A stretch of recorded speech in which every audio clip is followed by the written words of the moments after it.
I went to exactly one party in my new wealthy neighborhood. Then my neighbor Brenda sued me. In court, she held her bruised and battered daughter Tiffany. She accused my son of rape. Mid-hearing, Tiffany tugged her collar down. Red marks circled her neck. "He tried to rip my pants off," she sobbed. "He tried to force himself on me. I fought back. So he beat me. He ruined my face." Outside the courthouse, protesters held up signs calling my son a piece of trash, a spoiled rich kid. Online, a photoshopped memorial of me went viral. The caption read, "The unfit mother should die with her son." My company's stock plummeted, but I just sat there, stone-faced. I asked for my son Cooper to be brought in. The courtroom doors opened. Cooper walked in. Everyone froze.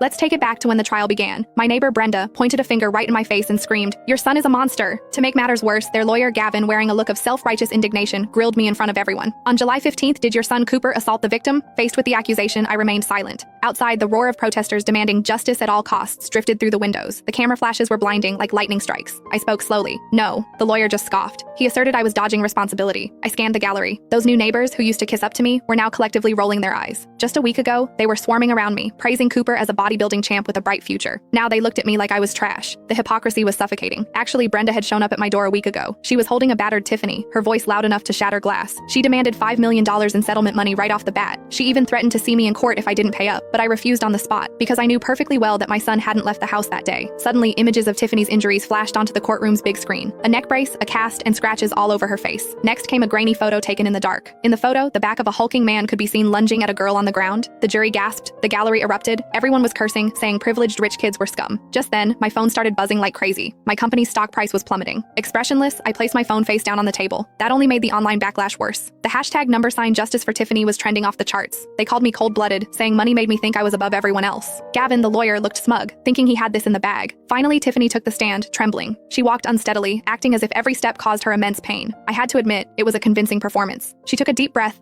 eyes welling up with tears. I'll never forget those eyes. She choked out her accusation. They were filled with an animalistic rage. The tension in the room hit its peak. Just as the whole room was ready to condemn me, the courtroom doors slowly pushed open. Cooper walked in. But the moment they saw Cooper clearly, everyone froze. "He looked at me like I was prey." Her words sent the room into a frenzy again. Meanwhile, my company's stock took another 5% hit. Yet, I didn't flinch. Seeing my attitude, Tiffany completely lost it. She shot up from her seat, pointing at me hysterically. "You only care about money. Your son ruined my dream of becoming a supermodel." Then, she started describing that nightmare in detail. She claimed Cooper charged out of the shadows like a beast, reeking of alcohol and displaying superhuman strength. She said he not only choked her but also attacked her wildly, biting like a wild animal. The jury was fuming, looking ready to convict right then and there. That's when I spoke up, my voice cold. "Hold on." Instantly, the courtroom went dead silent. I walked slowly toward her, my gaze sharp as a knife. "You say he bit you like an animal? But humans use their fists when they're angry. Only animals act on that kind of instinct." Hearing this, the opposing lawyer jumped to his feet, accusing me of victim shaming. I just let out a cold laugh and dropped a bombshell. "It's obvious you've never actually seen my son. Otherwise, you would have come up with a better lie." Tiffany's face turned bright red, and she suddenly changed her tune.